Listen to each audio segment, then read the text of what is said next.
I think that if it hadn't have happened for me, then I'd be doing what you guys are doing on YouTube, because this is totally up my street. When I've got my most bravado and I'm strutting and I'm, peacocking, is when I'm the most nervous and the most scared. There was tabloid newspapers were sending little green men, journalists dressed as little green men to wait outside of my house. And it was, Robbie Williams has gone mad and blah, blah, blah. And, I wasn't safe. There was a contract out on me to kill me.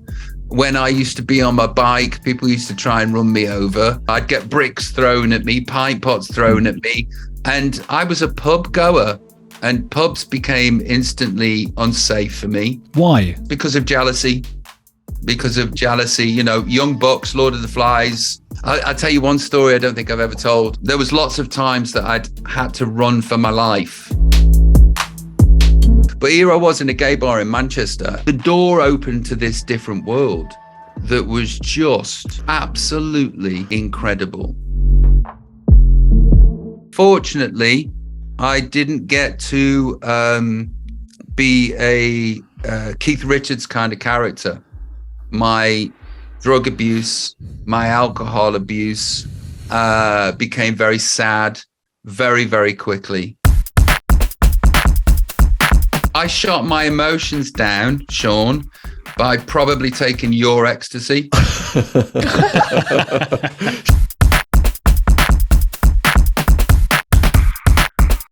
What are we going to do about these hackers, Jen? Have you not heard of Surfshark?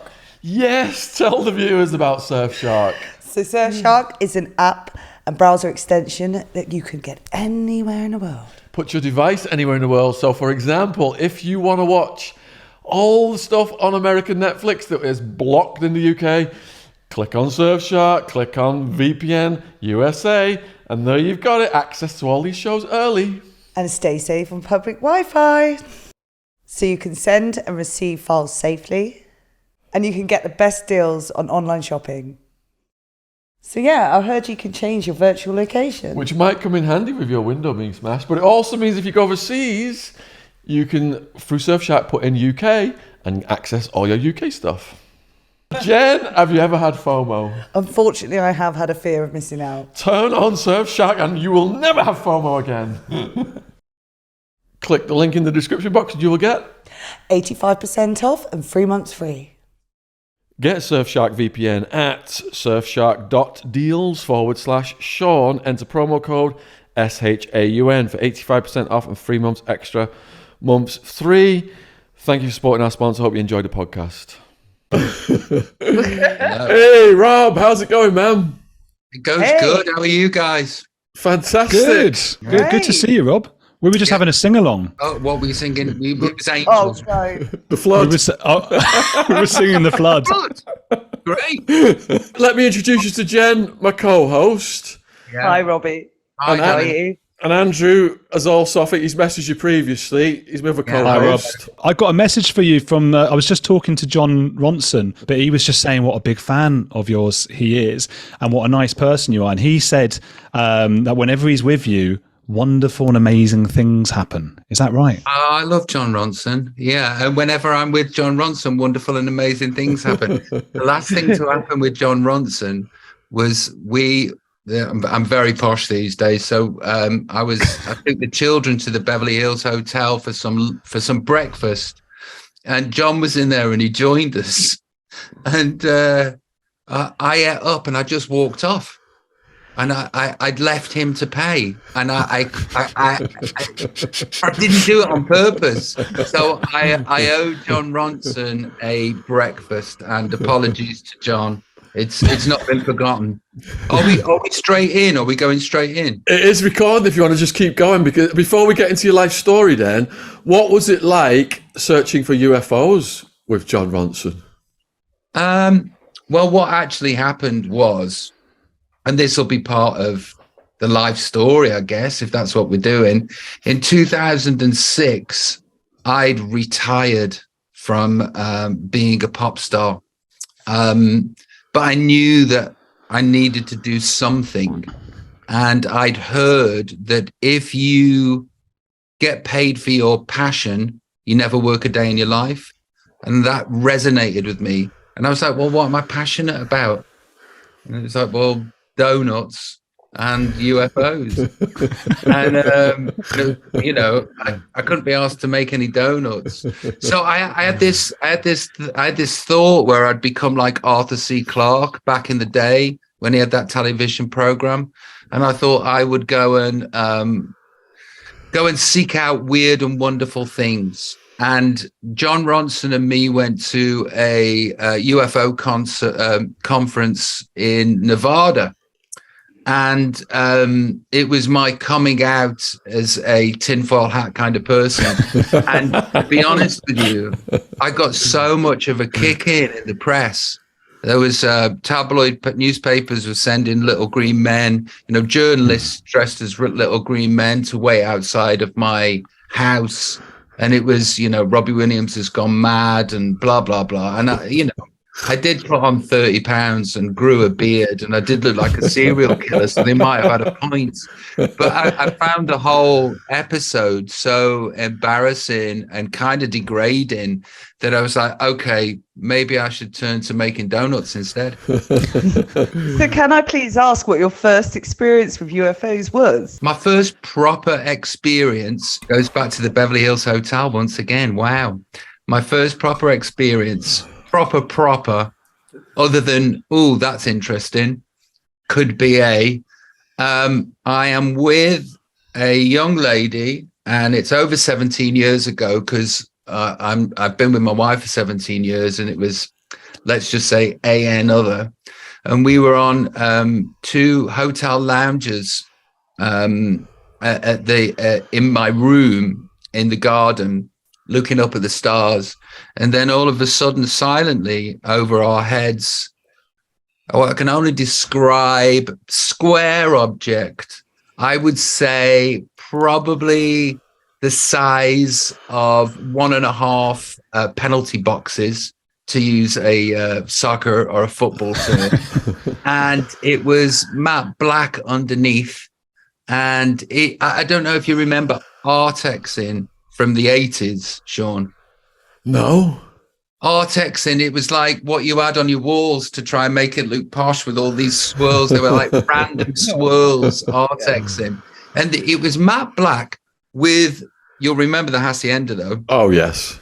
Okay, so weirdly, it was matte black with this Artexing underneath, and then Hacienda style, yellow and black stripes, like it was a workman's thing. Do you understand what I'm saying? It was like it was. I don't know. I just saw it. It came in silently, and I could have hit it with a tennis ball, and then it floated off. I was totally and utterly sober, which is something that I always tell people when I tell this story.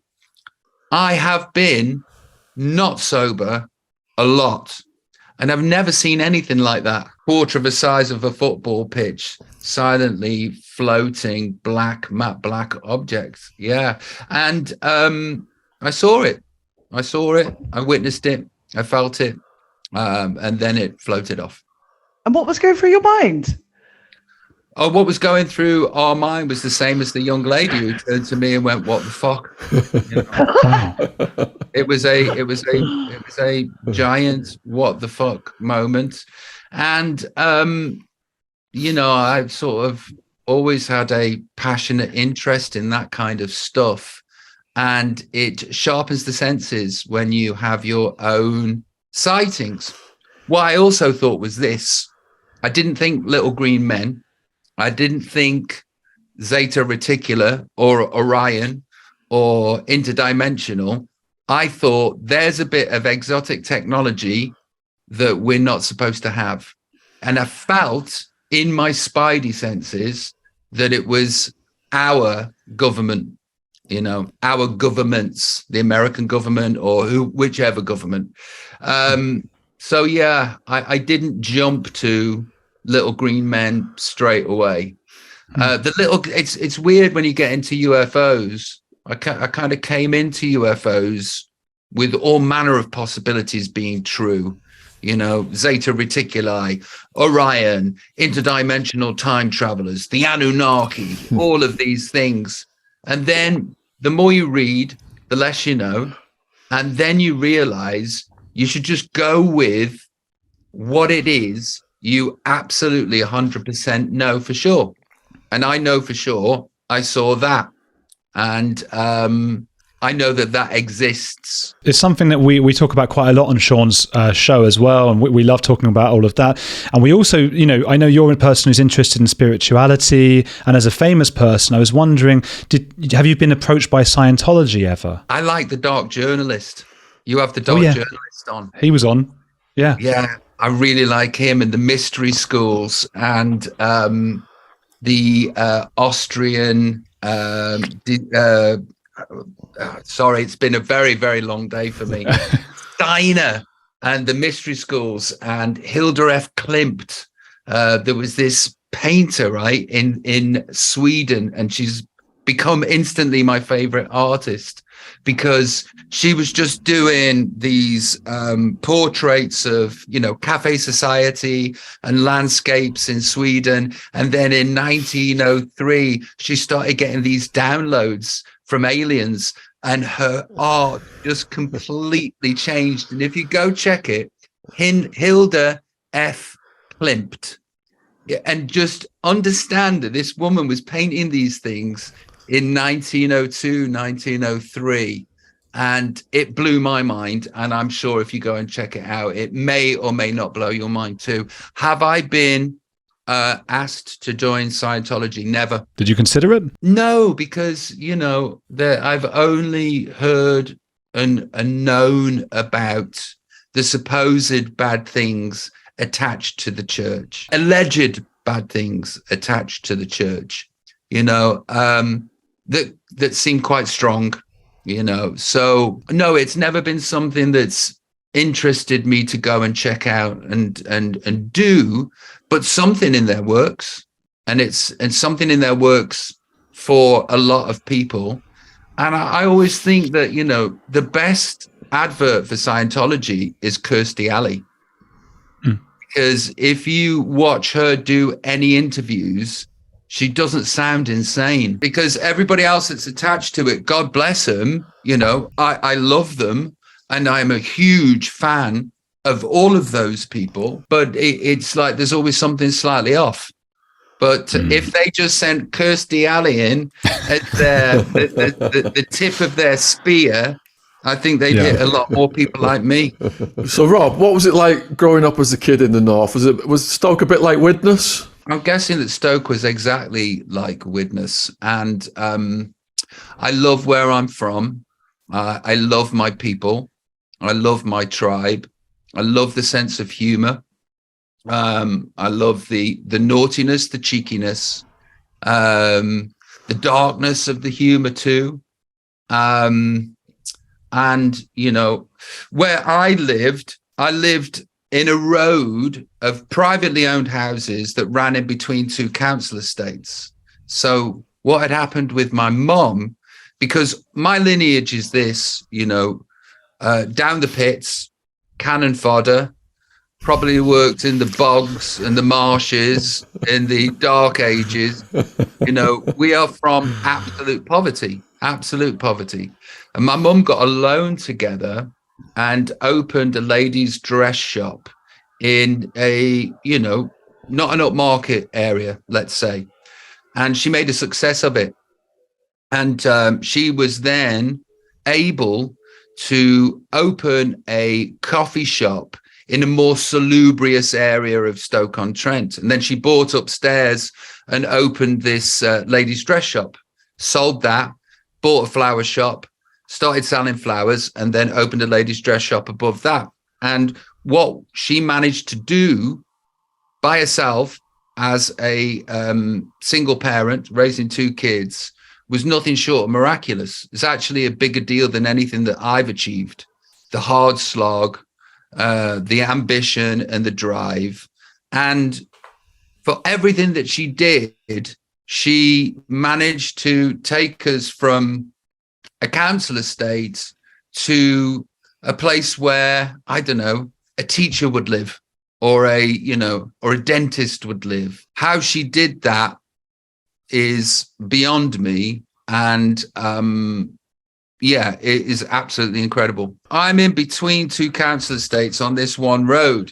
So I kind of like, my peers instantly, it's like, I'm of them, but I'm not one of them. There is that sort of distinction, like, oh, he's got his own house, hasn't he? It'd be like, there'd be the council houses, and well, he's from his own house, isn't he? They own that one. Well, you do speak very highly of your mum. I mean, what was the relationship like with your dad? But relationship with my dad was, I just adored him. He was my hero because he was a policeman. And then he went to this pub one night in Golden Hill in Stoke-on-Trent, and there was a talent competition. If you entered the talent competition and won, you won a £5. And he was friends with some comedians who just nicked their jokes and told them and won the competition. And then the next week, he did another competition in Hanley in Stoke-on-Trent, and he won that too, and he made a tenner.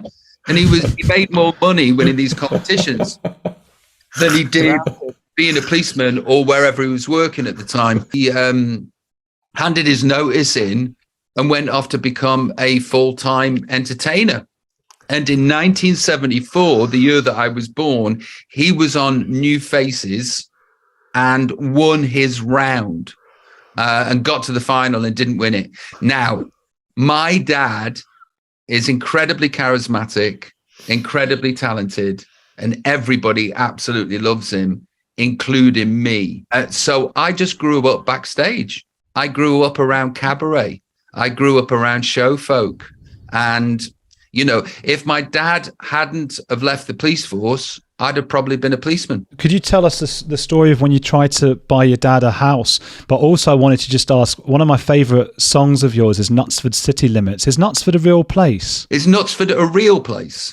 Yeah, I don't know. I just know you're from Stoke. You don't know about Knutsford, Andrew? I don't know about Knutsford. That's why I'm asking the question. Okay, so Knutsford's really upmarket, actually. You know what? I sort of stretched an elastic band from Stoke-on-Trent to Mars with my career in general, but I also, with that song, stretched an elastic band from Knutsford to Mars because it was just a joke. Tina Turner had done a song called Nutbush City Limits.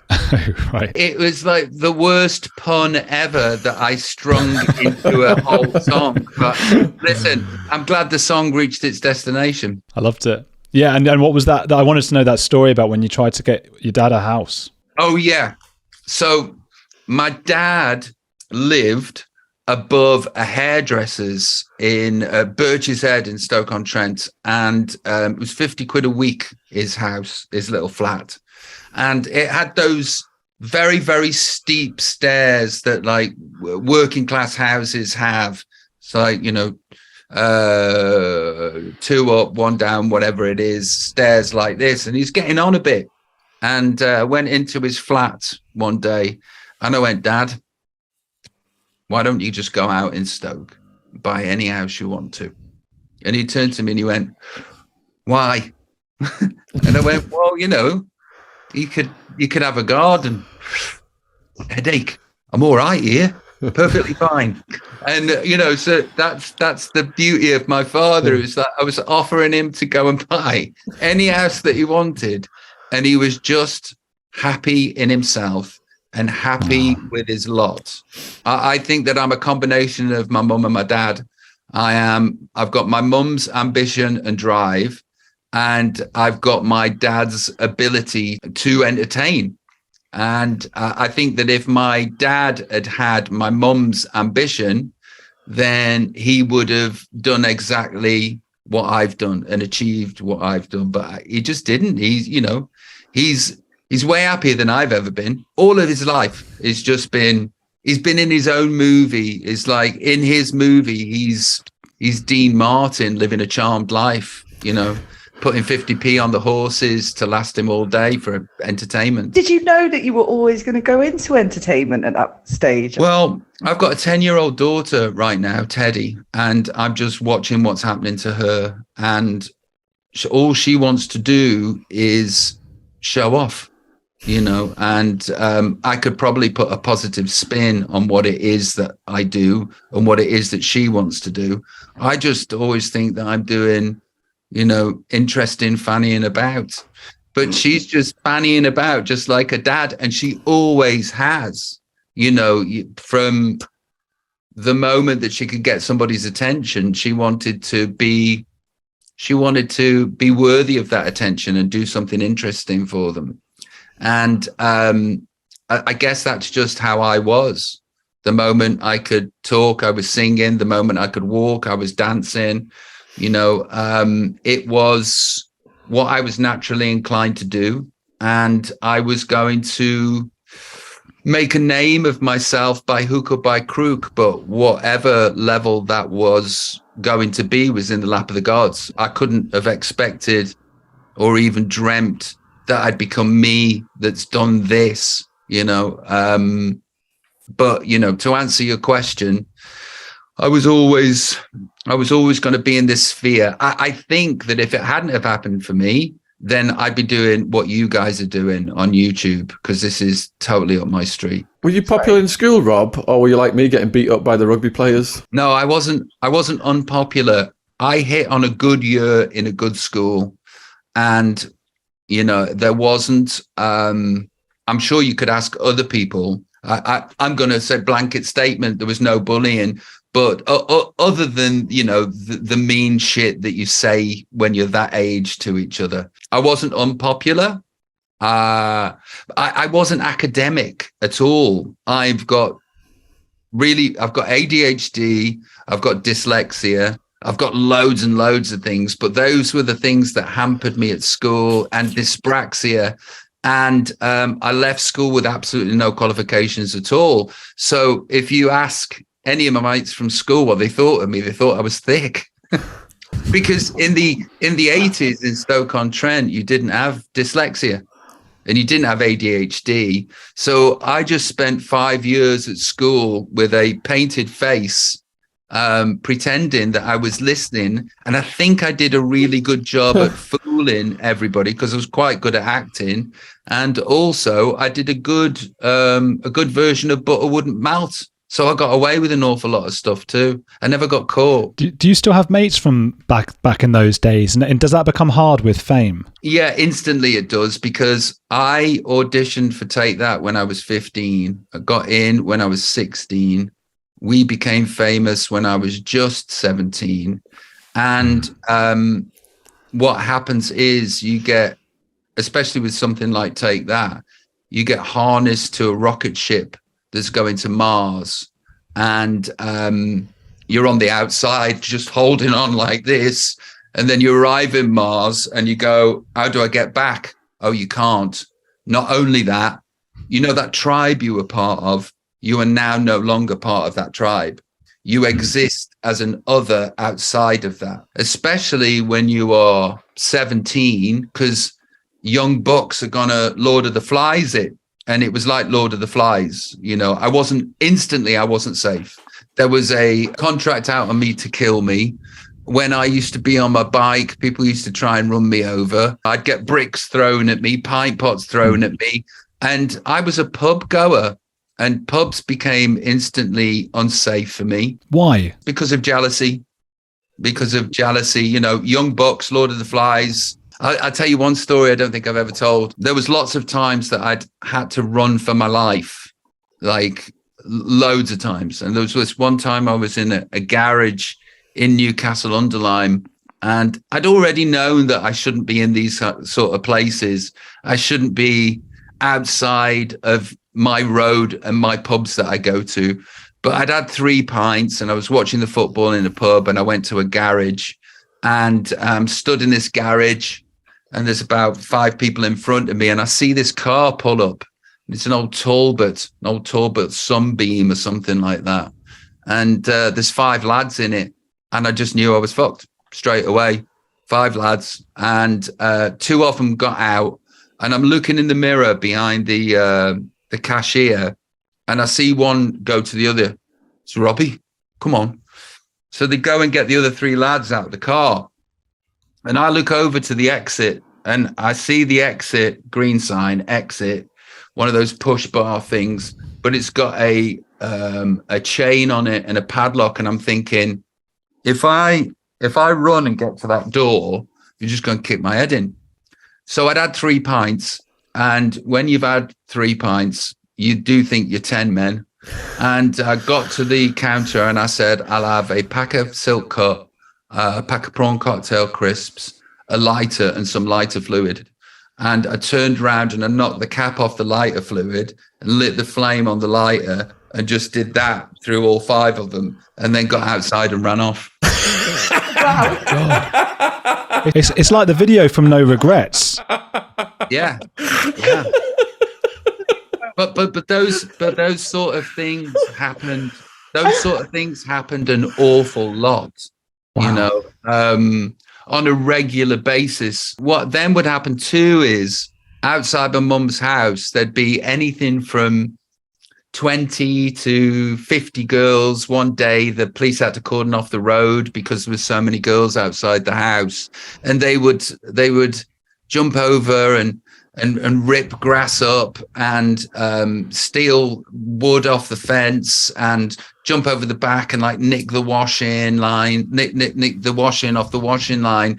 And then every Thursday, a coach full of 50 would arrive from Germany, and they do like take that houses travel, and they'd like go to mine, and then 50 would jump out and then take photos and rip up daffodils and shit, and then get back on a tour bus and then go to Mark's house and do it there, and Howard's house and do it there.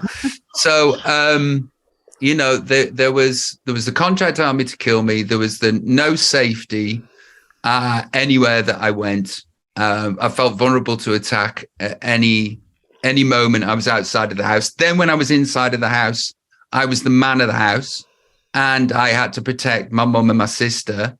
Yeah, so I acquired a few things that I slept with that probably would have got me 5 years if they'd have found out that I had acquired those things that I was sleeping with. And then, so mum closed the curtains because, you know, there would just be girls doing that in the front window. My mum sort of working all the hours that God sends to provide not even a lower middle class. It wasn't, you know, I think the aspirations were to be lower middle class, but we didn't quite achieve that, you know. So that on top of this stuff that was happening to me and what was happening in our neighborhood, the cars would get broken into every week. And, you know, she became quite depressed with it. And then my life at work was spent with what I thought was going to happen with Take That was we were going to be this gang, and it was going to be like school, because school to me, I've never laughed so much as I did that when I was at school. You know, that was the best thing for me, was the socializing and the bellyaches of laughter. And I thought that was what was going to be being in Take That. And then we were going to be in Take That. It's going to be the best gang, and we're going to be famous. That's amazing, right? So what actually happened was I joined Take That. Gary Barlow is already a musical genius, right? He's already making more money than his teachers at the age of 13 because he's working clubs every night. He wrote A Million Love Songs when he was, I think he was 13 when he wrote A Million Love Songs. Christ. 13 or 14. So Nigel Martin Smith, our manager, took him and then put us 4 Muppets around him. So Gaz instantly in his head is going, what are these 4 Muppets for? You know, so if I'm guessing what happened, he's already resentful that he has to take us along for the ride. And you've got Jason Orange, that's one of 5 brothers that was always fighting for his position in his own family. And then he's put in another family where he's fighting position and jostling. And then you've got Howard, that's really lovely and really funny, but doesn't say an awful lot. And then you've got Mark Owen, that's like a beautiful, wonderful soul that I palled up with, but we weren't a gang, we weren't. We are now, funnily enough, but those early years were, I have my problems with how we were managed at the time that I can't go into because, he's very litigious. So what happened was I didn't feel safe and comfortable at work, and I wasn't actually physically safe at home.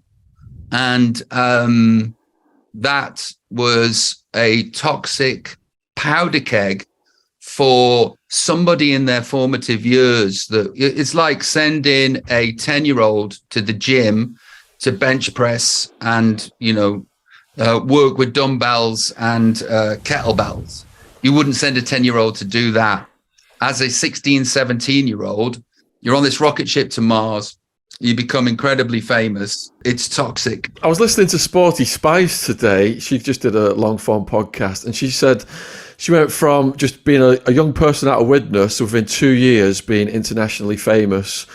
And you described, this meteoric feeling. She said to survive it, she said it was the best and worst time of her life, and to survive it, she had to completely shut her emotions down. Did you have to shut your emotions down? I shut my emotions down, Shaun, by probably taking your ecstasy. Shelley's Stoke. Shelley's Laser. Did you go to Shelley's Laserdome? I was always in Shelley's, man. Shelley's, the Eclipse in Coventry, Manchester. Oh, yeah. We were probably in Shelley's. Were you there when Evolution played there? The night Evolution played, Take Me, Take Me, Take Me. Ah, yeah. Yeah. Alternate played in the car park one night. I saw The Prodigy there. Wow. Yeah. I began self-medicating at a very, very early age. My daughter's 6 years away from being 16. And as a 16-year-old, I'm doing trips in Shelley's. It's like and also without social media, I was in this Lily White pop group, but I was getting away with so much. Did you ever go to Moneypenny's? I didn't go Moneypenny's, no. I was in Moneypenny's doing a lot of things. I was in Cream doing a lot of things. I was in the Hacienda doing a lot of things. Yeah, I managed to get away with singing a million love songs by day and then, taking a million pills by night. So was that a refuge from the danger of the pubs? Well, see, we'd go mob-handed. Like with Shelley's, that was before I was famous. But everywhere else that I went, I hooked up with a crew from Warrington, and they were all sort of like that. And we'd be mob-handed. I was safe with them because there was enough of us, and the music was great. And I didn't have to put my steel toe cap boots on for fear of getting my head kicked in. And that's how I used to grade where I was going to in Stoke-on-Trent. It'd be like, I'm going Valentino's on student night tonight. I better put my steel toe cap boots on. And now I can just go in my, Adidas Gazelles or whatever and enjoy myself. But this did happen. This one thing did happen. So we got our first gig there. And we didn't have a dressing room. It was just an alcove with some curtains. Then we only did gay clubs, I'd say, for the next 14 months. How far was it along until you split? We'd take that. Yeah. We were very restricted and there was lots of different rules. And you can't do this, and you can't be that, and you can't have a girlfriend, and blah, blah, blah, blah, blah. My place in the band was always being threatened, that with not being in the band, we can always find a boy with brown hair from Stoke-on-Trent and call him Robbie, and you can be replaced and all of that business. Once we'd cemented ourselves with 2 albums and multi-platinums and playing arenas night after night, I was like, ding, No one can fire me. No one can fire. I'm going out. I did this big. I broke the rules by going to Glastonbury, which was it was seismic for me and kind of seismic for everybody else that had this boy bander that hadn't got his indie stripes wandering around backstage. I wasn't allowed to go. Imagine not being allowed to go. God. I took off with a boot full of champagne and a pocket full of cocaine. So would start my new life. After that, I think it became apparent that I couldn't be cajoled or restricted or play the game. And it wasn't long after that, I said I wanted to leave after this particular tour. The boys took that as an opportunity to say, we'd like you to leave now. What do you think? And I upped and left. So who was playing at Glastonbury? Oasis and Paul. People. Did you look up to those guys at that time? Did you want to be more like the sort of a solo artist that you came to be, or indie? Yeah, I don't think that anybody really, when they're 16, 17, 18 or 19, musically aspires to the music that boy bands are making. There is a pretense that can be formed when you are that age that sort of goes, I'm not into that, I'm into this. But I was actually being paid to be into that. And everybody that I loved and liked and respected and wanted to be like played guitar music. And I was no different to any boy that was buying the NME magazine or Melody Maker magazine or The Face or Select or whatever it was. I wanted to be like that. It felt like more fun and it felt real. I've double, tripled back on that as I've got older, and my pretenses have fallen away. And I can love a New Kids on the Block song the same way as I can dig a Radiohead song, and so and so forth. I don't have those pretenses anymore. But yeah, I saw Oasis in a video. First time I really saw them was a track called Whatever. Free to do whatever Yeah. It was dangerous, and it was menacing, and it was cool, and it was laddie. And a big gig of mine when I was growing up, there was 3 gigs that I had on VHS. One of them was Public Enemy at Brixton, I think, or Shepherd's Bush Empire, I'm not sure what. Prince's Love Sexy Tour and the Happy Mondays at the GMEX. And there was, with the Happy Mondays, there was this sort of naughtiness that I so desperately wanted to be part of. It felt like my tribe and they felt like my people. And that's what I wanted to be. But there I was on Top of the Pops singing a million love songs later, and here I am. So yeah, you bet your life that when Common People came out, or Boys and Girls by Blur, or whatever by Oasis, that's what I wanted to do. That's who I wanted to be. So I tell the school kids that drugs start out fun at first, but it leads to dark and dangerous places. And for example, Russell Brand, I've read his books, and he went some really dangerous places, got arrested a few times. How about yourself, Rob? Did it take you to some dark and dangerous places? I got arrested in my mind. My mind went to hell, and my psychosis did. And it happened quite quickly. Unfortunately, the golden era of using for me dried up very, very quickly.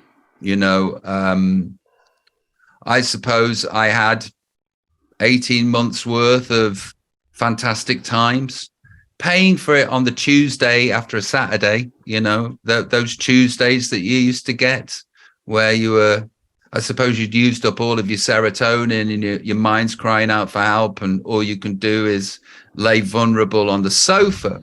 But I was yet to find my place properly in Hades, and that quickly came. That quickly came through finding out that you can keep the party going after the ecstasy by doing cocaine. Cocaine's a hell of a drug, and it took me to hell very, very quickly. Unfortunately, I didn't get to be a Keith Richards kind of character. My drug abuse, my alcohol abuse became very sad very, very quickly. And I knew that there was something wrong with me that I'd labeled in my head, oh, I think I'm an alcoholic.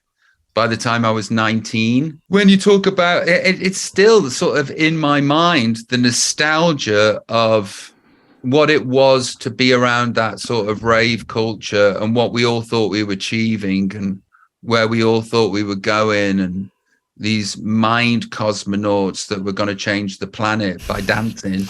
You know, we all thought we were onto something. I don't know. I just think by sweating profusely in the club and dancing like that, we thought we were going to change the world. But our world did change. You know, my world changed. I am glad I experienced that. I still to this day pay for those moments in one way or another. What was your stopping point? Well, I'm an addict and I'm an alcoholic, and addicts like to addict. There is a bit of me that's quite smart, and I will try and find any loophole that I can find. And I mean, like, okay, so tried heroin, that didn't work. Cocaine's bad. What about pills? I'll just take pills. I'll take like a doctor's pills, and then you get addicted to them. I can't sleep. I'll take sleeping pills. And then I end up sort of with 15 sleeping pills in my pocket, nibbling them on a night out. That's kind of what happens to me. And then you go, okay, I've tried all of these things. What about weed? Weed, I could still have my career and I wouldn't lose everything. I still turn up to everything. But then weed just gave me complete psychosis. And then you sort of like, you give NyQuil a go. You know, it's just like loophole after loophole after loophole after loophole, looking to be able to switch radio, rub off, numb it, and just have a holiday from your own mind without going to prison, without going to hell, without losing your family and losing your career. I've knocked out all of those loopholes. I haven't had a drink for 22 years. Thank you. I had a brief period where I was doing cocaine without drinking, which was absolutely friggin' horrible. That lasted for a few months. I'm pleased to say that I'm a sober guy. I'm a sober guy. Something's always lurking around the corner though, and I still can't be trusted with pills. The wife has to put them behind lock and key, because what happens with me is I'll find that, you know, there'll be some sort of pills that are somewhere for a medical procedure or whatever, and they'll just be there, and they could be there for 18 months every single day. Vicodin, whatever. Every day, see them, go to bed.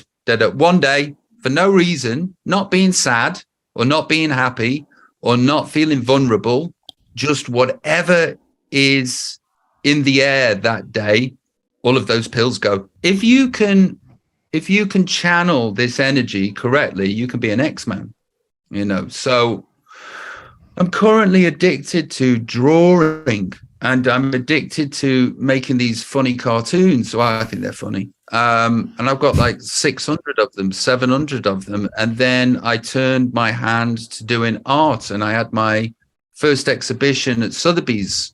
And I've written this TV show. This is a dark comedy. Come up with this idea for a talent show that's sort of never been seen before in a different way. Got these 3 drinks coming out. I've got a clothes company coming out. So this all comes from the addictive gene. The reason why, I've had 15 of my own albums, 15 released albums, 3 online, 5 with Take That. There's 100 songs on my computer that nobody's ever heard. That's sort of like the vault. This is all the addictive nature. When we wake up in the morning, we get out of bed and we start our day with Coro Snacks. Coro is a healthy snacks brand focusing on bringing additive-free, natural ingredients to their customers with fair prices in bulk packaging. They have everything from nut butters to free from baking ingredients to cooking essentials and, of course, the snacks. And the energy balls are delicious. They're my favourite, the salted pistachio. Ooh. Can't wait to have this morning. Let's see what this one tastes like. Cheers. Cheers. So what makes Coro special in comparison to others? Their bulk packaging allow them to offer their customers high quality products at a fair price. For a 5% discount on Coro's products, use the code TRUECRIME with no space in between true and crime. The link to Coro's online shop is in the description box on YouTube. Thanks for supporting our sponsor. If I can channel it that way, I can do great things with it. And it's just that, I find that sitting with a Posca paint pen and drawing stuff turns this off. So, that's not a bad loophole to have. And my wife allows me a lot of leeway. She allows me to spend 8 hours just doing that, because she knows that I'm an addict.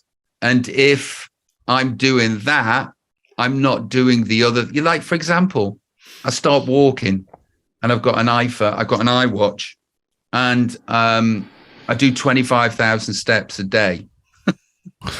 25,000 steps a day because I get addicted to walking. I played, not at the moment, I played golf. I'd wake up, I'd go to the driving range, I'd hit 200 balls. Then I play 36 holes every day. And sugar's a bitch, because sugar's more difficult than booze, and sugar's more difficult than cocaine. And it's got me in the grips of its power. I suppose what I'm trying to say is, at the minute, I'm a very sober man that thinks and behaves addictively, but the way that I behave these days addictively isn't going to get me divorced, isn't going to make me lose my job. And in fact, I'm adding more to my life because of my predilection to wanting too much all of the time. For somebody with an addictive personality, can you try and help us understand what it might be to be out, let's say, at Nebworth in front of hundreds of thousands of people? I think it set a record at the time, to feel that rush. And is that addictive as well? I explain Nebworth. So I've always had charlatan syndrome, and to this day I still have it, but it's not as overwhelming as it used to be. Like and I have intrusive thoughts, and my intrusive thoughts have a jiu-jitsu style grip over me feeding myself anything positive about myself. It's very difficult to understand, but in the early days of my solo career, I didn't believe that I deserved any of it.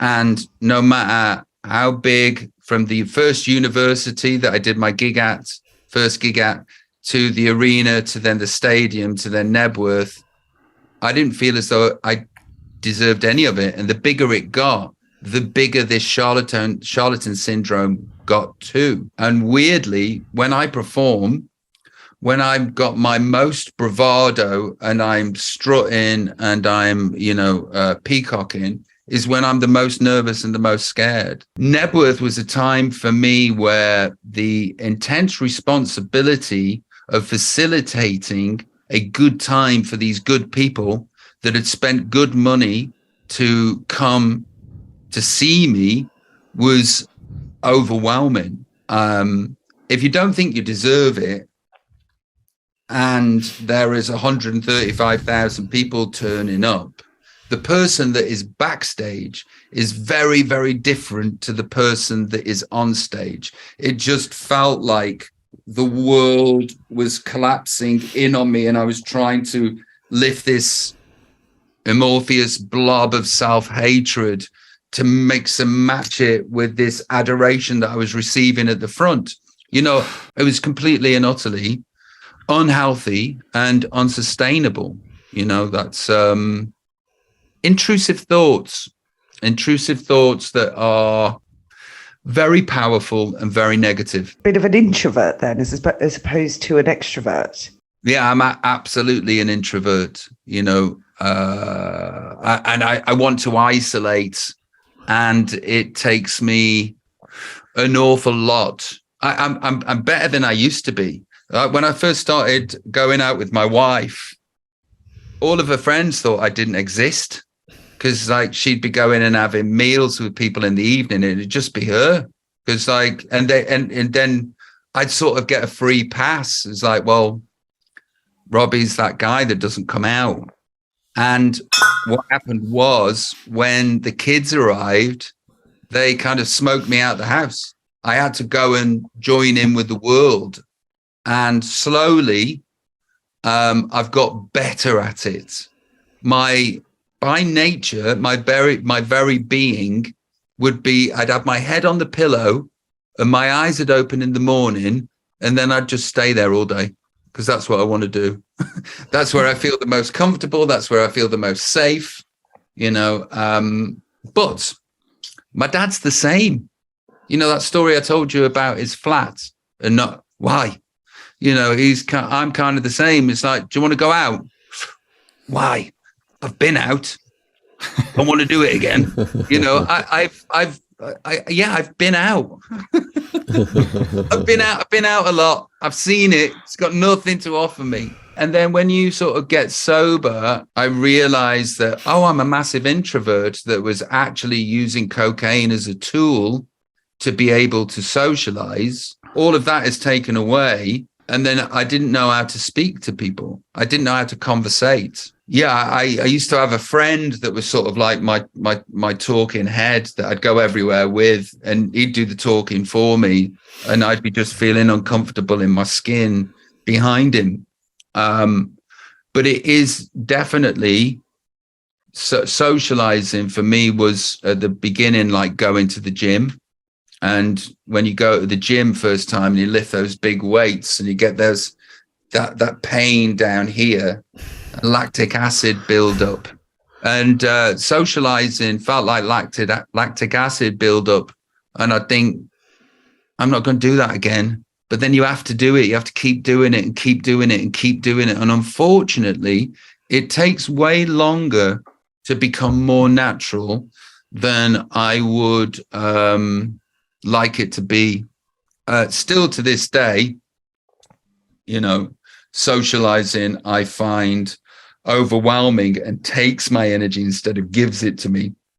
But I do it, and I am better at it. The fact that I'm doing this podcast with you and I can say all of these words out of my mouth means that something has changed for me. So, Rob, I tried heroin once. It was in America. A girlfriend had just dumped me. I was brokenhearted. She invited me over. She had some heroin. I thought if I did it with her, we were going to get back together, which never happened. But anyhow, she shot me up. I was floored right away. And for 2 days, I was just hallucinating, puking, scratching my balls. And it put me off ever wanting to do that for the rest of my life. You said earlier that you tried it and it didn't work for you. Did you experience something similar? I was in King's Cross and I was at somebody's flat, the great and good at the time. And the cocaine ran out, but the heroin hadn't. And it was as simple as that. You know, it was as simple as, yeah, go on then, you know, because heroin's bad, right? And what happened for me was I just was throwing up. I wasn't hallucinating. I wasn't scratching anything, but I was just throwing up, and it felt awful. It felt terrible. And I'd heard that doing heroin was like God giving you a cuddle. And like the people that I was with were like, what do you think? And I was like, it's like God giving me a cuddle, but it wasn't at all. It felt disgusting and poisonous and vile. And I didn't run back to do it again. I wonder if we should get onto the music, because you've just released this brilliant re-record of all your greatest hits. I was just at this wedding the other day where the musicians went from table to table playing, people had to request hits, and they requested, all the big, ironic Alanis Morissette and things like that. And everyone was having a good time. And then someone requested Angels, and the place just went berserk. Like all the grandparents, the dads, the kids, everyone's getting up and singing along. It was mad. And how does Angels feel to you today, looking back? That song, how did that change things? And do you ever feel like it's your Creep, like Radiohead? Because I know they get tired of playing Creep, I think. I don't think they get tired of playing Creep. They just don't play it. I think they hate it. And it's not the same with me and Angels. I'm very, very grateful for it. Like I said, I've got 100 unreleased songs that I've written that are on my computer. I've written 15 albums that have been released. Hundreds and hundreds and hundreds of songs I've written. I've had the chance to replicate the same thing that Angels has done every time I sit down and think up some words and think up a melody, and I never have. That song exists somewhere outside of me in a different realm, and that song gave me absolutely everything that I have today. I'm never sick of singing it. I don't understand what it does to people. I just know that it does, and I don't have to understand it. It's the same in loads and loads of countries too. It's it exists somewhere outside of me. Never bored of singing it. And also it signifies that it's the end of my show too, because start with Let Me Entertain You, finish with Angels. So every time I'm singing Angels, I'm quite relieved that I facilitated what I need to facilitate, and I'm going home next. Would you say that's one of your favourite songs you've performed? As I'm getting older, I just like any ballads that work. So I don't have to do much work then. You're doing Rock DJ and you're doing Let Me Entertain You and, all of these sort of high octane, testosterone filled songs. And my body's just not up for it. So I'd much prefer just like, a string quartet, an acoustic guitar, and sing She's the One, Angels, and Feel. You said that you and your bandmates, you thought they were going to be a gang tight, and it wasn't that way, even though it's become that now. Did you guys fall out at some point then, and what was that over? We never fell in. We were of this thing that was happening to us, and there was a love there, but we were strangers. We were strangers foisted into this happening. And, I didn't like how we were treated when we were in the band. And it felt like there was only one person being managed, and that was Gary Barlow. It's like Gary Barlow and the Four Backing Dancers. And I had ambitions and hopes and dreams. What happened within that setup was very much felt like we were second-class citizens. And that leads to resentment, and it leads to jealousy, and, all of those things. And then when I left Take That, it was the 90s, and it was heady, and it was people attacking people in print, and it was the dumb thing, and it was interesting, So I, fueled by cocaine and alcohol and resentment, I attacked them at every opportunity that I could. And testament to them, because of the people that they are, they never attacked me back. But I wanted that back and forth. It just never came. Gary Barlow's just a very nice man. He's just a very nice man. Did you have any crazy beefs with other celebrities who did attack back? Oasis throughout the years. Yeah, that's, I've offered to fight Liam Gallagher a couple of times. And and like fist fight him. Yeah. Oh, yeah. I wanted to do. I spoke to Barry Hearn. Which one's the son? A boxing promoter, and I wanted to.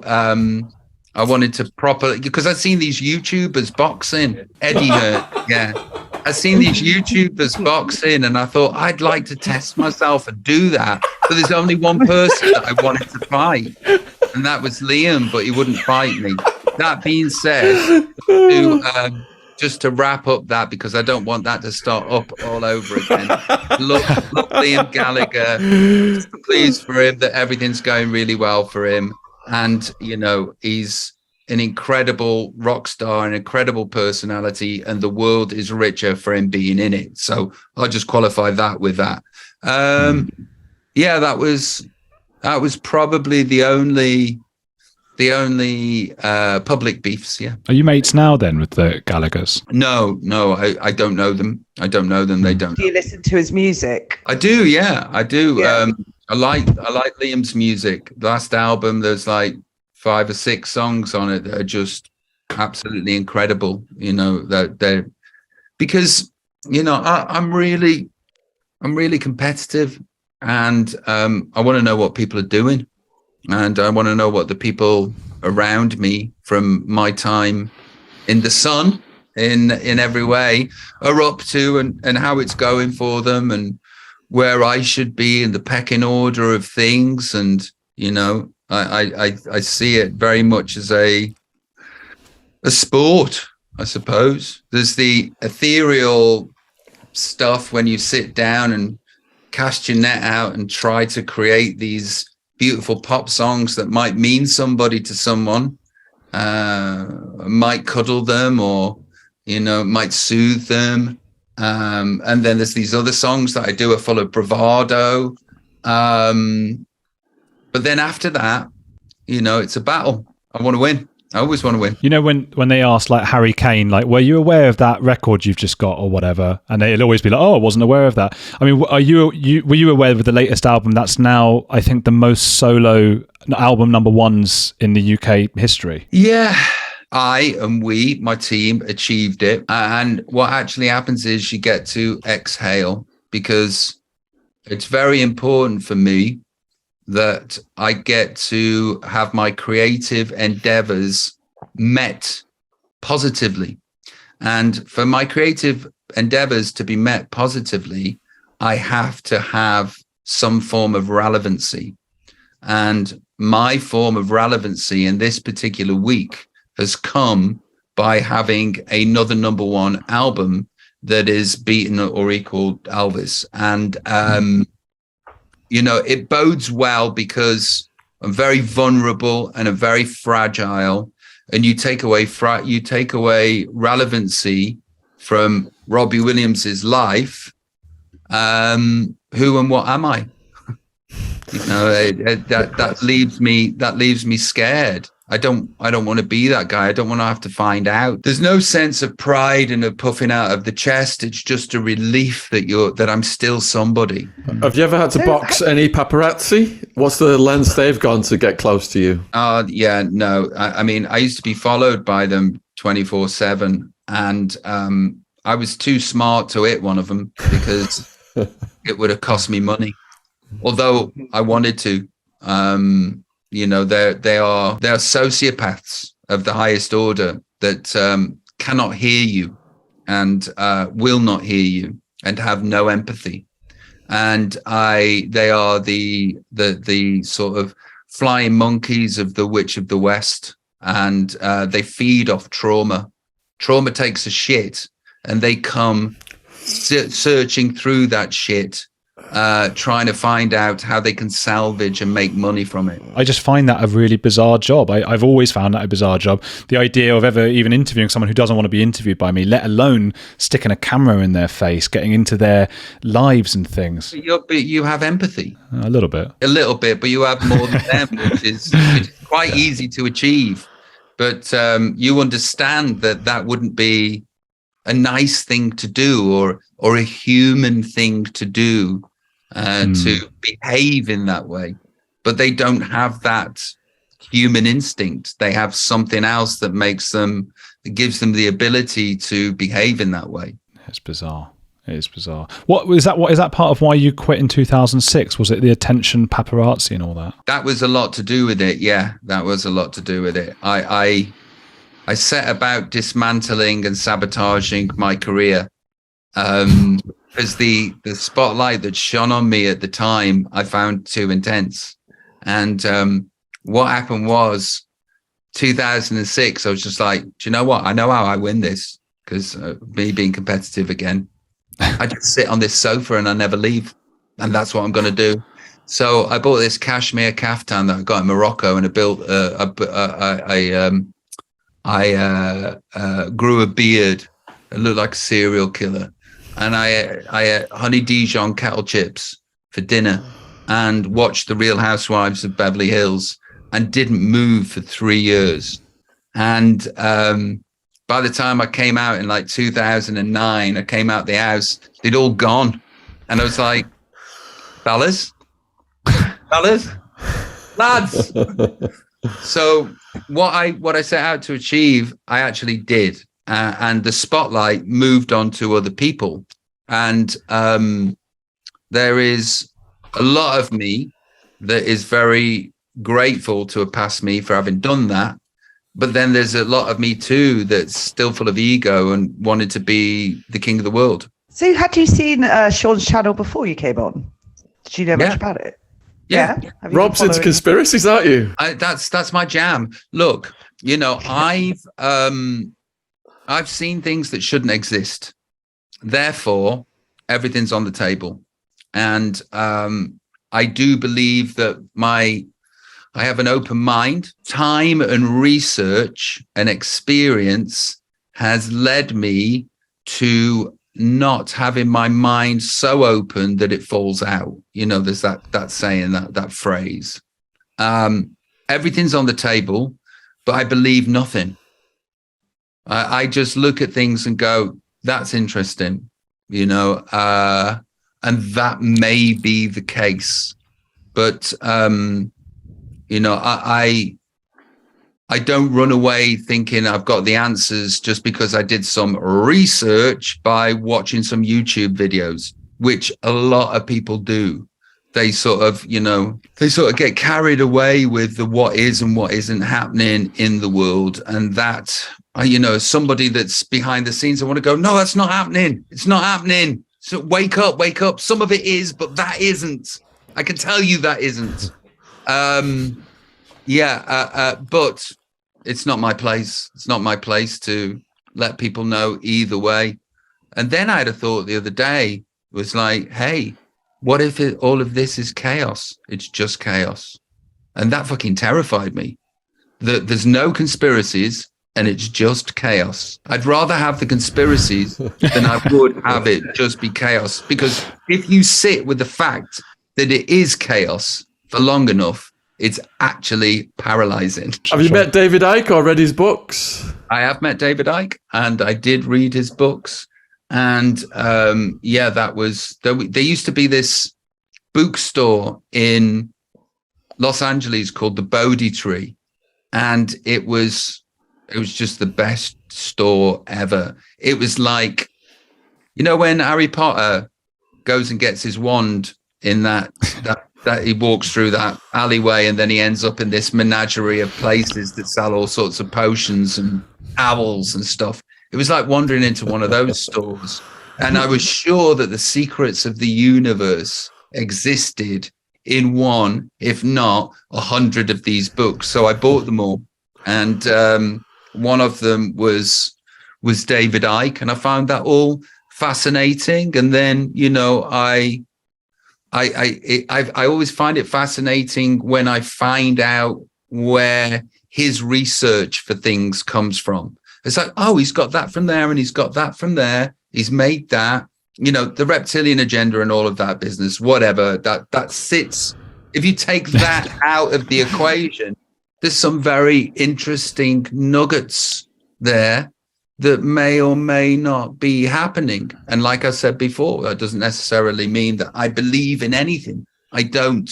I'm just a naive scholar that's trying to figure out whether there's magic or not. I think you've hit on something really interesting there, because I was just interviewing a skeptic called Michael Shermer the other day, and he said exactly what you just said before, which is one of the reasons so many of us like to believe in conspiracy theories is because the alternative, that there's no one in charge, nobody knows what they're doing, we're all just sort of bumping around, is terrifying. It would appear that we are closer to everybody just bumping around than this whole magic tapestry that people like me have found themselves learning about since the internet internet existed. I can point to it being bumbling idiots more than I can point to it being reptiles. Yeah. There's more evidence that it's bumbling idiots. Yeah, I think so. There's one thing I picked up on that you said a few years ago, which is that you'd love to be famous in the US so that Jennifer Aniston knows who you are. And I just wondered, does Jennifer Aniston know who you are? And is it not a relief for someone as famous as you, and all around the world, to have somewhere where you can walk around and not be as mobbed? Yeah, I said that an awful long time ago. That was before the wife. What happened was, I was promoting an album in the States. I think it may have been my first or second album. And, you're dealing with somebody that's mentally ill. I had severe anxiety, severe depression. I couldn't find any joy in anything. And it would seem that the job that I'd chosen was quite toxic and was exasperating all of these ailments. And I got to the States and I was like in a radio station in Milwaukee or wherever it was. And I sort of had an epiphany. And I'm like, I've just sold 7 million albums. I've got several million in the bank. Why do I want more of this? It's just going to make things worse. And I stopped working in the States straight away and bought a house there. And I've never done any work in the States ever since. Huh. And I get to be Bruce Wayne in Beverly Hills, and I get to be Batman in the rest of the world. And it's saved me. It's it's given me the space to be able to be a human.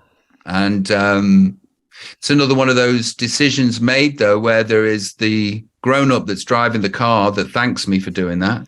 And then there's the egomaniac in the back who's going, yeah, but, if you'd have done that, then you could have had this, that, and the other, and you could be this, and, Rocky would know who you are. What the fuck does any of that mean, though? Do you think it was because your name's so close to Robin Williams? Do you think that's an issue?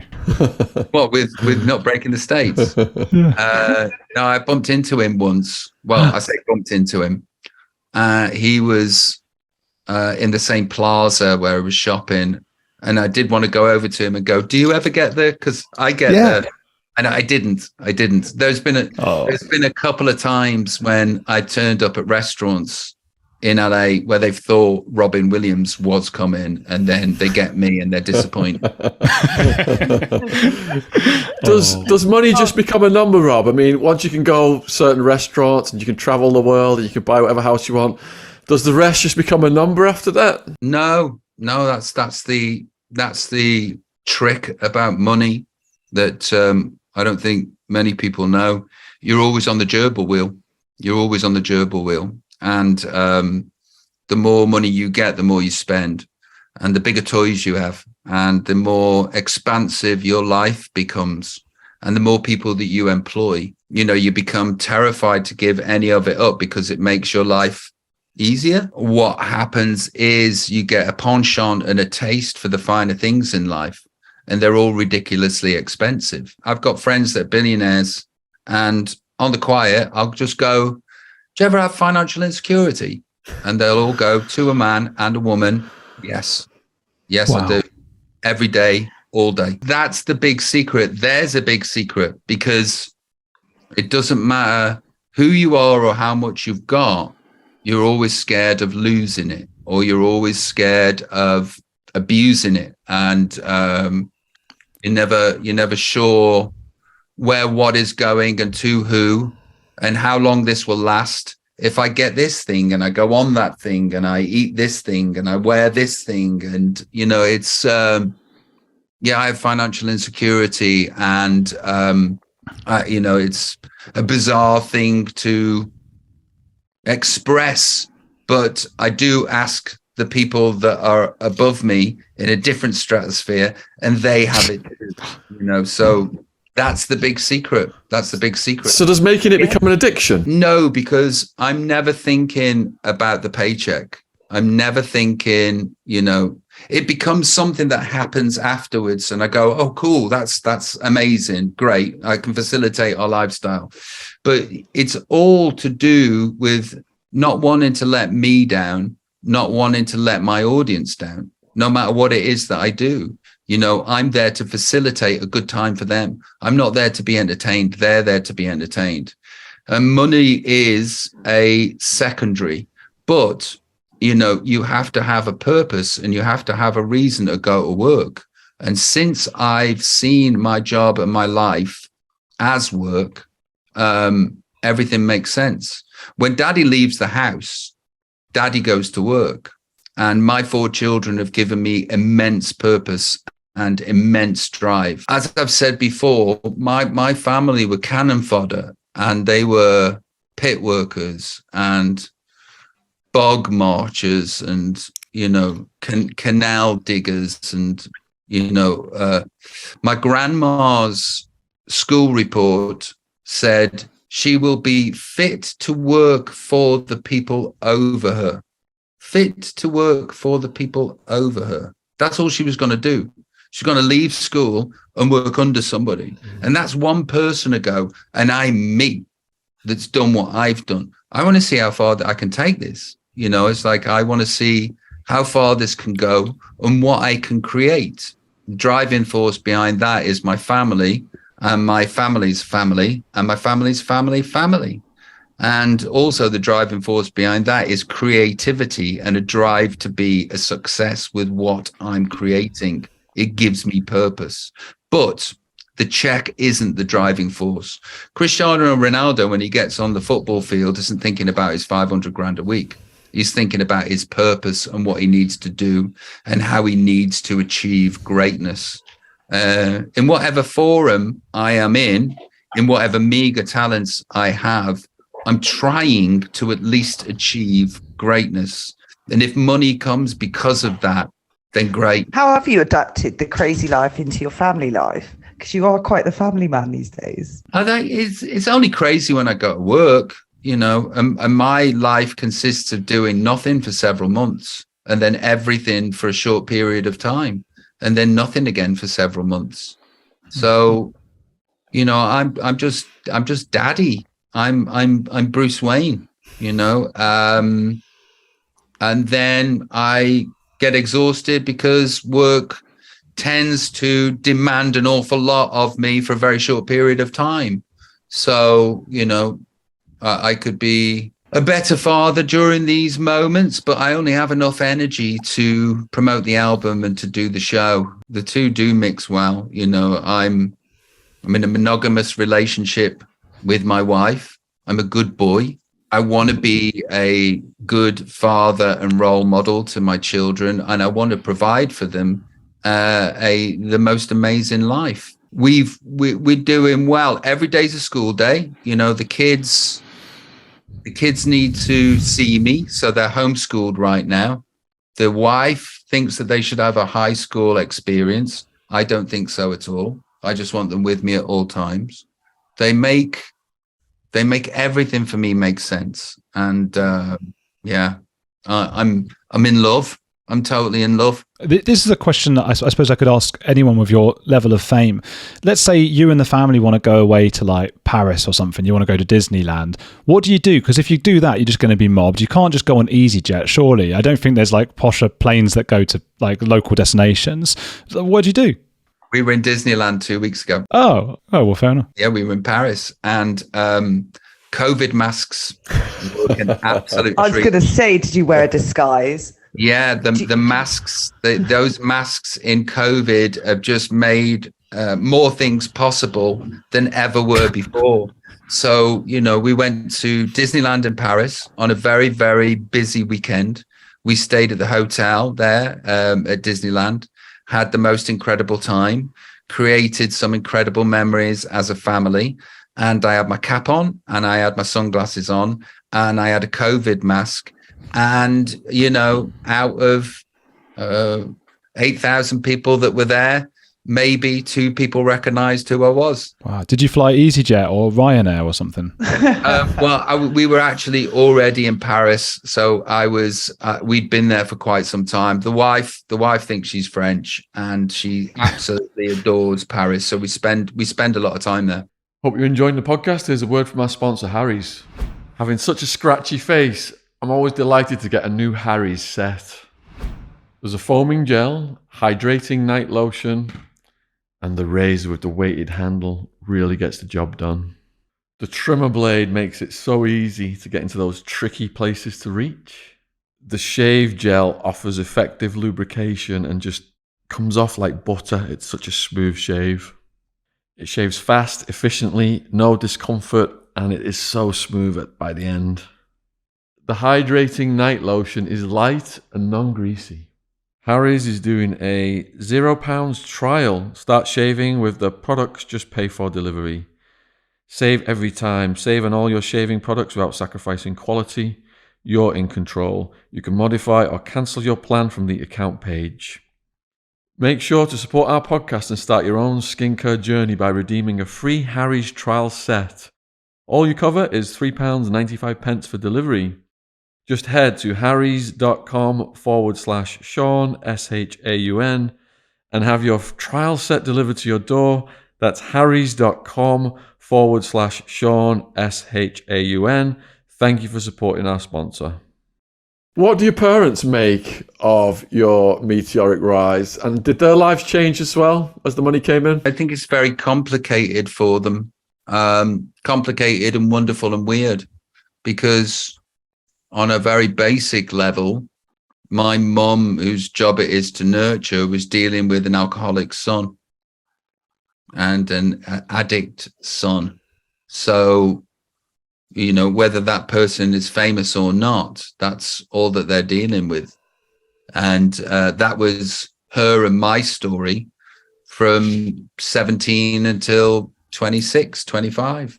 My dad wears it very, very well. He loves it, and he's incredibly proud of me. He's also been on tour with me and done every single show with me for the last 15 years. Wow. Comes on and sings with me. But unfortunately, he's got Parkinson's now, and he's nearly homebound, so he can't come do that anymore. I think that my dad loves it, and my mum's found it difficult to deal with. And there was that, I think it was misunderstood when you said, "I'm rich beyond my wildest dreams." It became this big famous thing, but I gather that was a joke that was misunderstood, right? Yeah, what happened was, actually what was happening in my mind was, I'm this charlatan that's taken up a space in the music industry just by sheer fluke of being auditioning for a boy band and getting in. And now I'm being given the biggest record contract in the history of music. I couldn't, it didn't, and I think, what does a person behave like and perform like that's being paid 80 million? I couldn't fathom it. So, a lot of the time when I'm scared, I act with bravado. I think everybody does, actually. Bravado is a cover for insecurities. And I went round to sign this contract, and the paparazzi were there, and it was the record company and an inking of a contract. And I thought to myself, all that's missing is like a giant check from the lottery, with this 80 million quid on it, me going like that. And I think my memory is that the paparazzi were like, "Give us a quote, Robbie, give us a quote." Now, there's a lady that in 1979 or 1980 won the pools and she won $1 million or so, and it was a big win, the biggest win. And she was asked what she was going to do with the money, and she said, "I'm going to spend." I thought she said, "I'm rich beyond my wildest dream," which is what came out of my mouth, thinking that people will understand that I'm aping this lady. And that it erroneously, that's what I said, and then it stuck with me. And then I used to have this flat on the 15th floor in Chelsea Harbour, and the windows and the curtains were closed one day, and I just woke up with something happening outside. I'm like, hey, I'm on the 15th floor. What is it? And then I heard, "I'm rich beyond my wildest dreams." And I went to open the curtain, and it was a window cleaner on one of those things. And it was just like, did he know it was you then in behind the curtains? Yeah, but he didn't know that I was actually in bed listening to what he said. So I know that it went into the public as one of those moments where I said one of those things. So I got to ask, do you actually own a private island? No, I don't own a private island. No.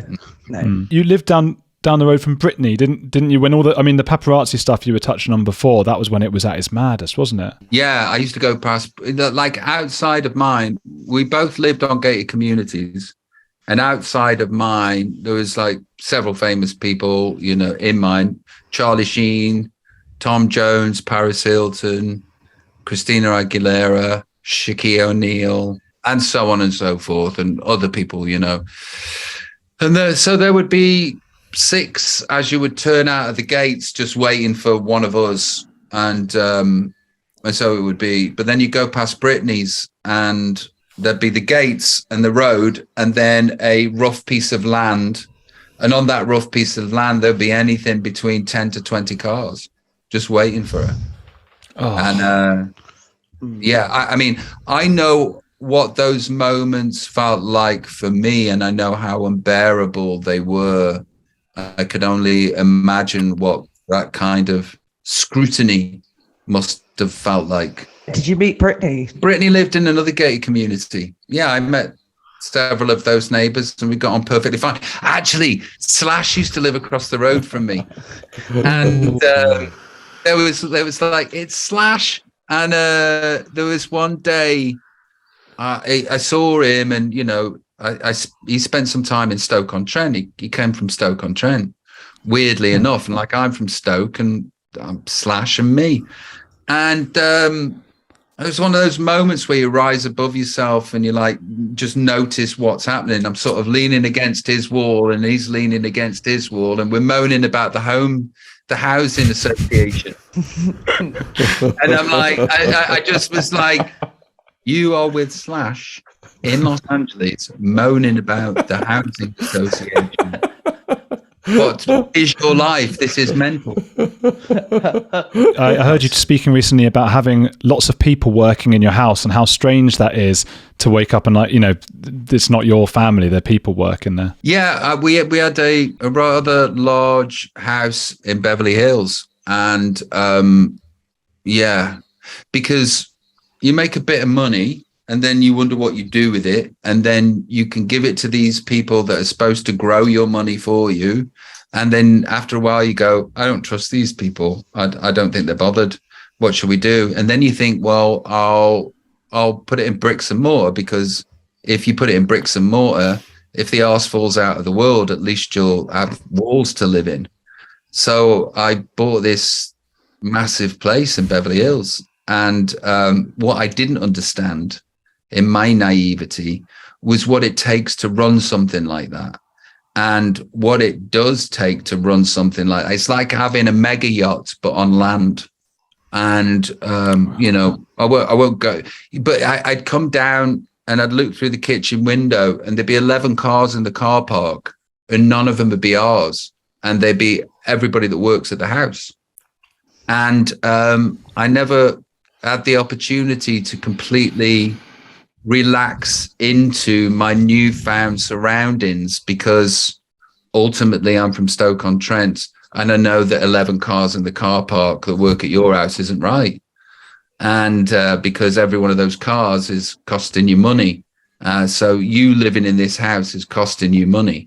And we solved that. Do you go back to Stoke-on-Trent? Have you ever, for example, done a talk at your high school, or done a high school reunion, anything like that? I was there yesterday. I was I was at Port Vale, and I was doing an interview for Apple Music yesterday. And I've started going back to Port Vale because the chairperson is a wonderful lady. She's absolute magic.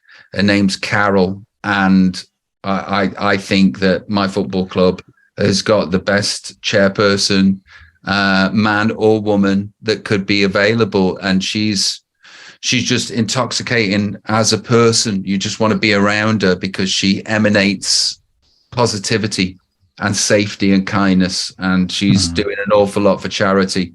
So I'm back in the fold. I'm at Port Vale when I can get to Port Vale, and I'm in Stoke when I can be in Stoke. Would you ever buy one of the clubs like Ryan Reynolds bought Wrexham, didn't he? I can't afford a football club. You know, it's like if it was my only thing, I could afford a football club, but it's not my only thing.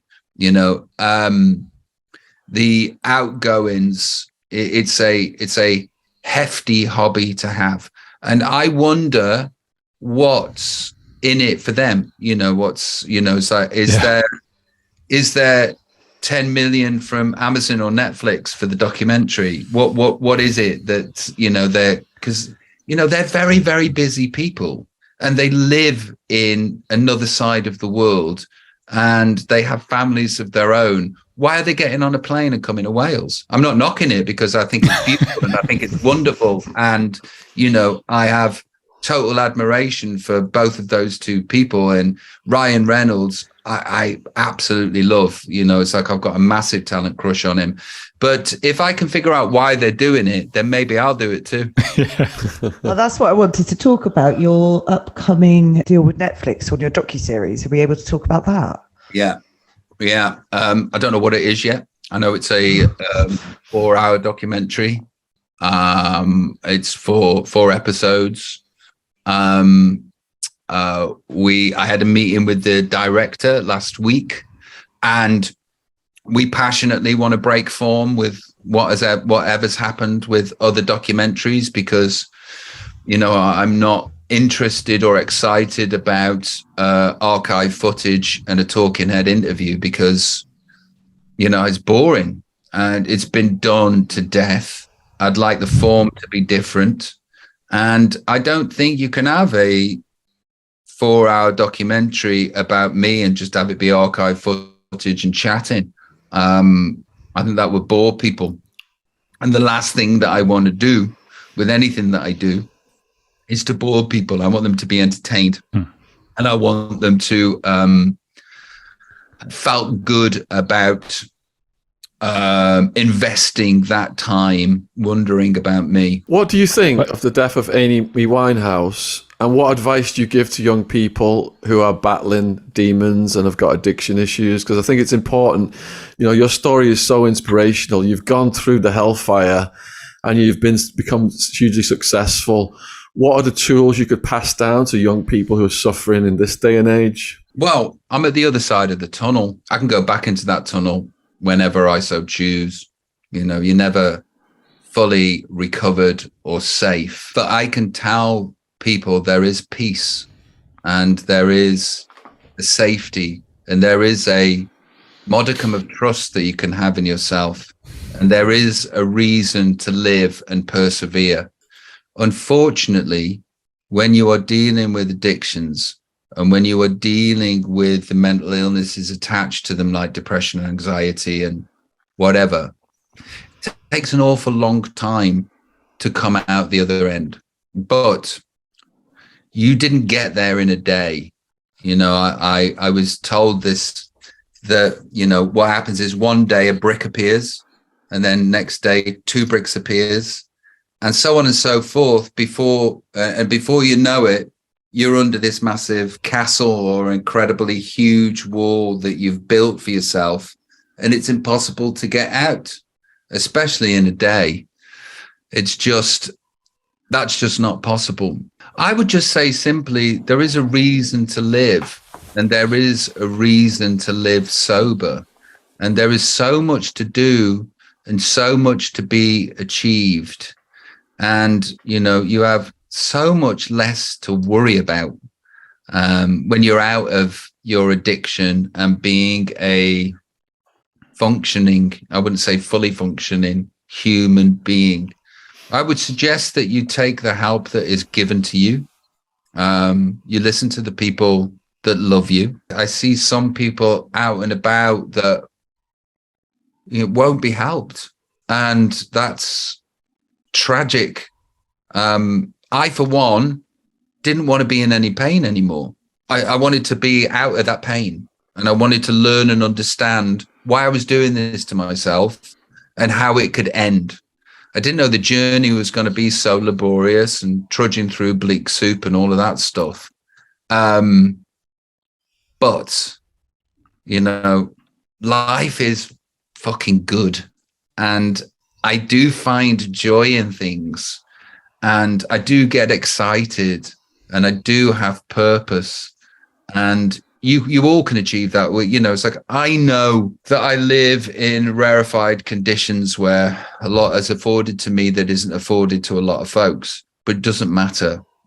I've seen people in and around the rooms that help people to get well, that are existing above and beyond their wildest dreams and getting to achieve things that they never thought would be possible. It is possible to be well. It is possible to love and be loved.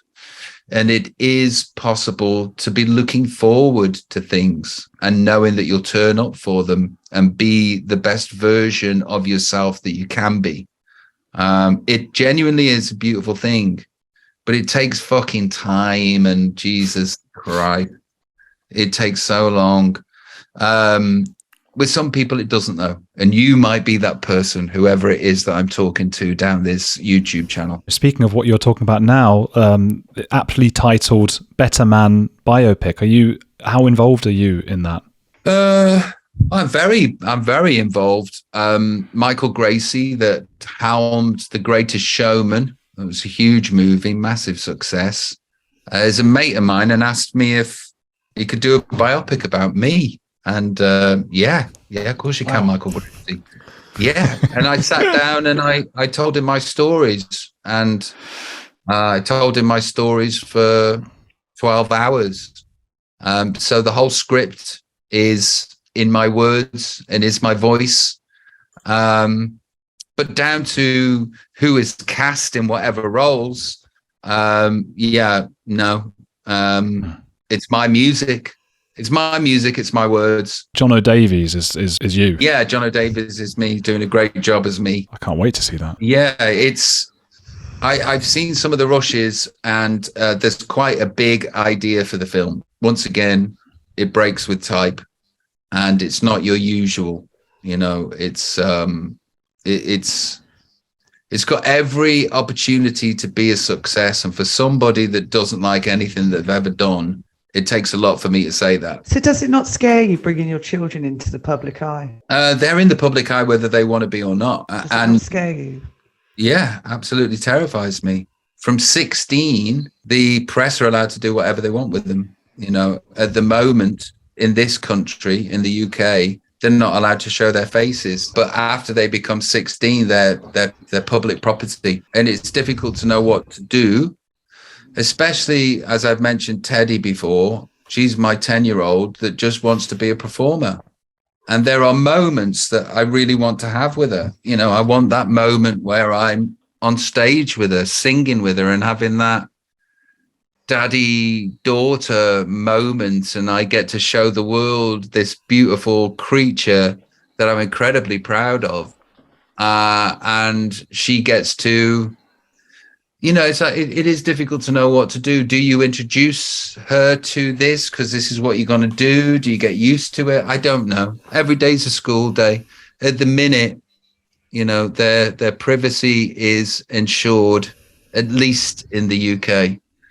But then they become other. That being said, I love their mom, and their home life is incredible and loving and safe. And if I could choose to be anyone, I'd choose to be any one of my children. They have the best life. But yeah, it is a conundrum. Obviously, I never want them to have the internet. I never want them to be able to read any comments about themselves. I know what damage that does. I know what online trolling has done to me and my psyche. And it pains me to think that they would ever inhabit anything that feels like that. What about the classmates? Do they get treated differently at school? No, because they're in posh school. It's like, but even there's a hierarchy, though, isn't there? Dude, we're the poorest at school. It's not like it's not Witness or Stoke-on-Trent. Honestly, we're the poor relations. Believe me.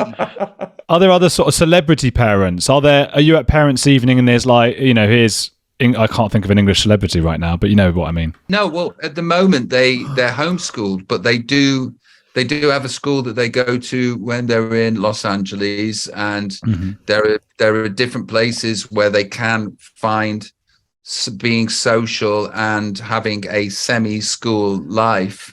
But whenever they're there, it's like,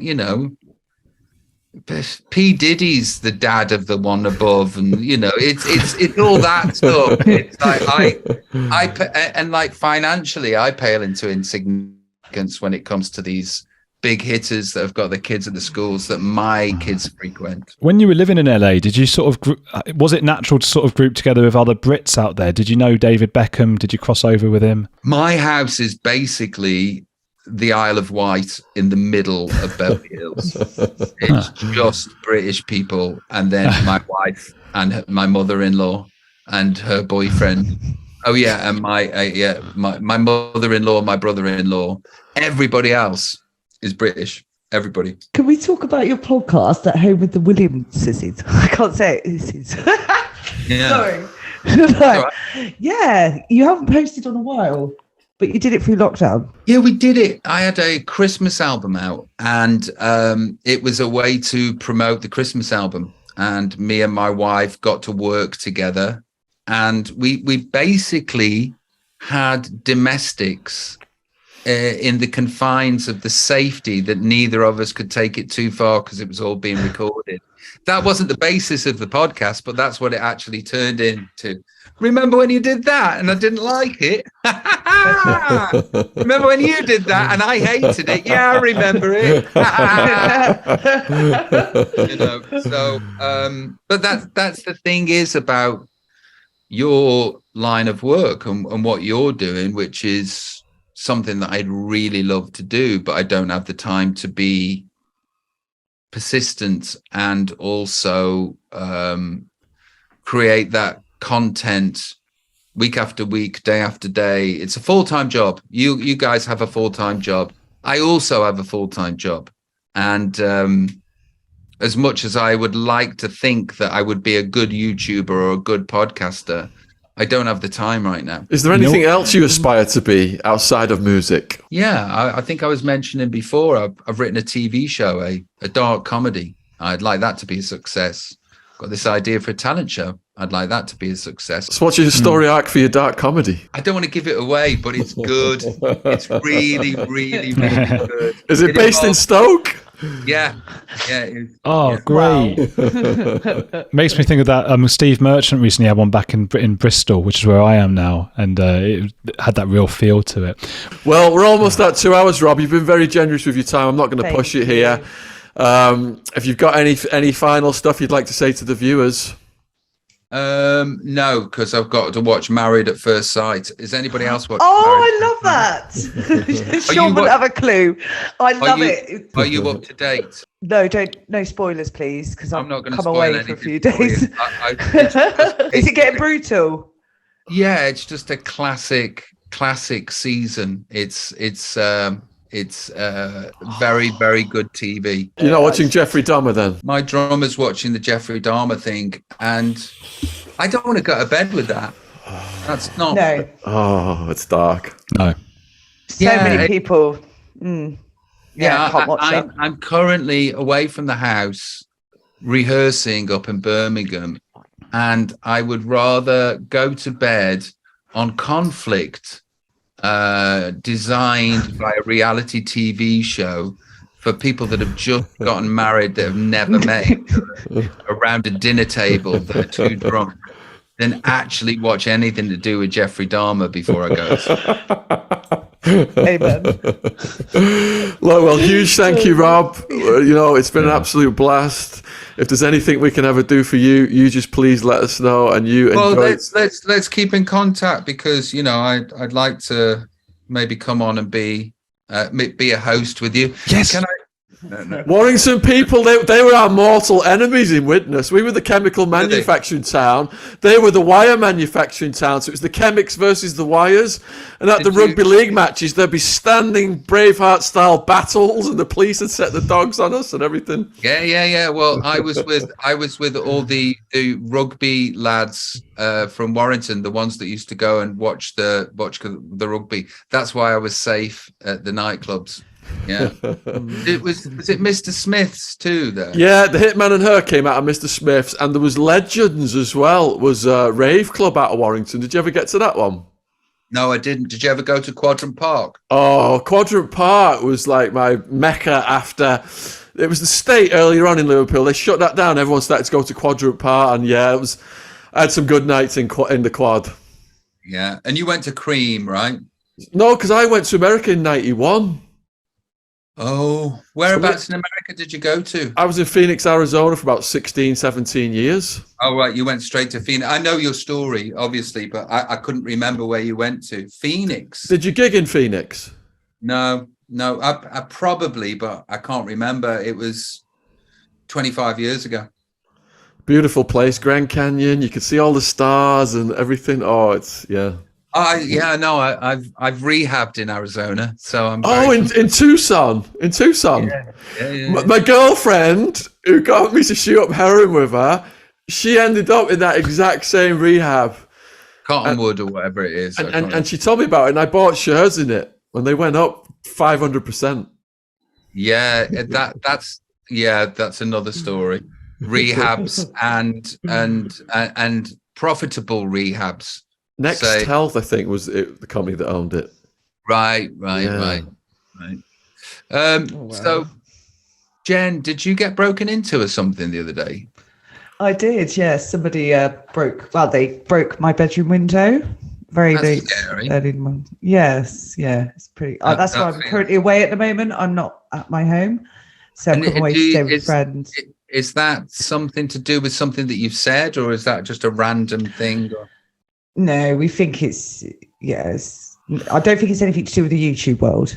That's good. Well, that's good. Yeah. What's your story, Jen? What's my story? Yeah. What would you like to know?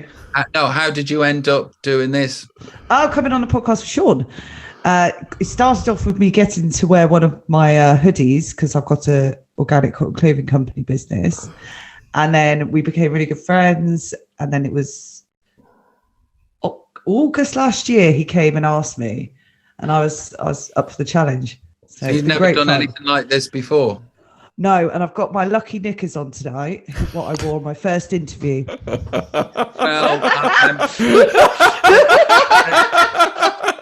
I'm very proud that I must be the Jubilee for your lucky knickers. You've been my favourite. And Andrew, what's your story? So I sort of grew up idolising Louis Theroux. So I started making documentaries for the BBC and HBO, where I'd be on screen, and my sort of big hitter was one about exorcism in Argentina. It's on YouTube or iPlayer. I think I've seen it. So what did you make of the whole exorcism?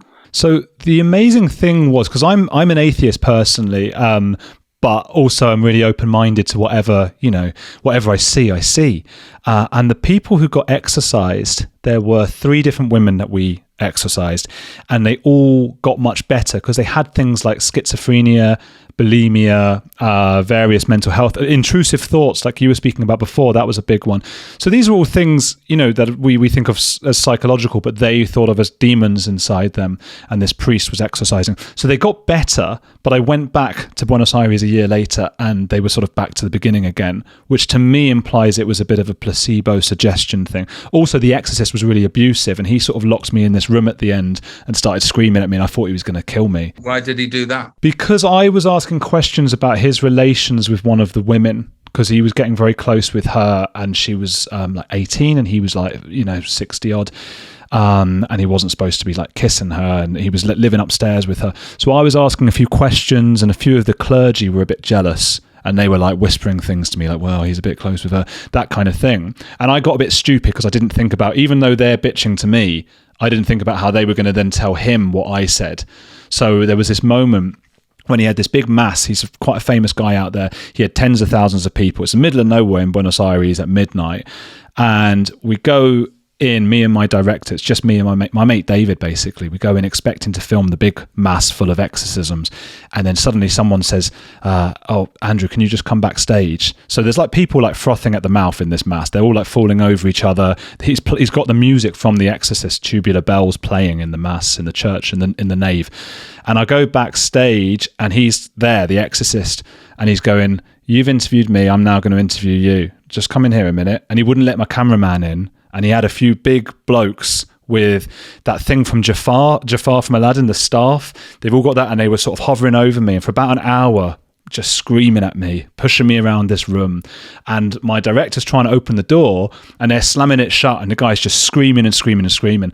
And he's going, why are you asking people about me giving mouth kisses to this girl? And I was like, I didn't. Well, I did, but I didn't mean it like that. And he's going, well, you, and all this stuff. And eventually they did just let us go. And as we're leaving, I can hear him in the mass of thousands of people, and he's going, the devil is in here tonight. And the Falklands, they took the Falklands, because we were British, obviously, in Argentina.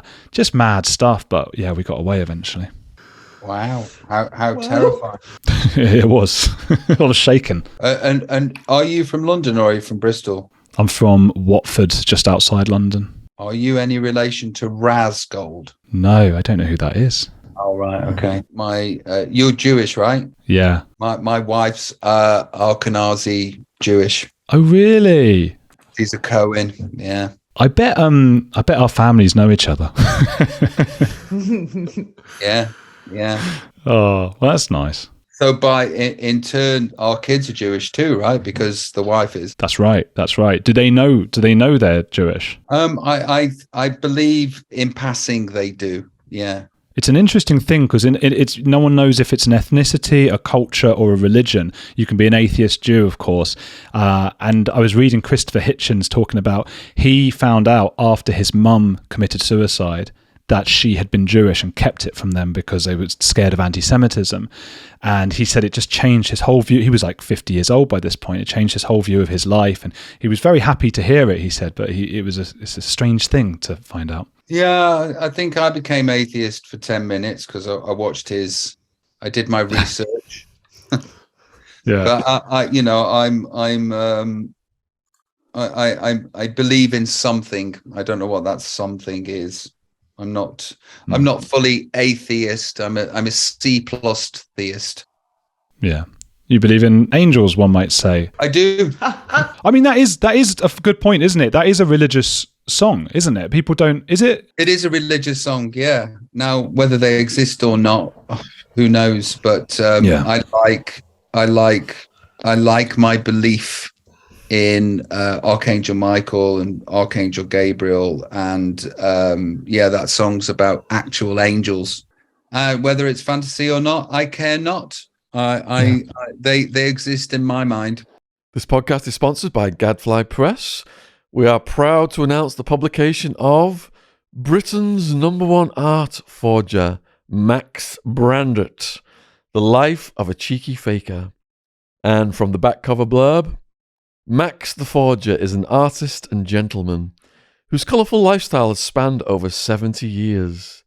He has lived under the strict regime of Bernardo's children's homes, been an elephant handler in the circus, lived rough, busked his way from Brighton to Bombay, sold his fakes up and down the country, dined with dukes, socialised with celebrities, associated with gangsters, served time in prison, and donated tens of thousands to charity. And through it all, he has never stopped smiling and loving life and missing his mum.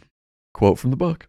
Mr. Brandrett, I do not see you as a malicious criminal, sighed the judge. But why, oh why, do you continue to use your God-given talent in this way? I just can't help myself, Your Honour. It's like an addiction, I grinned. Available worldwide on Amazon, link in the description box below this video. Thank you for supporting our sponsor.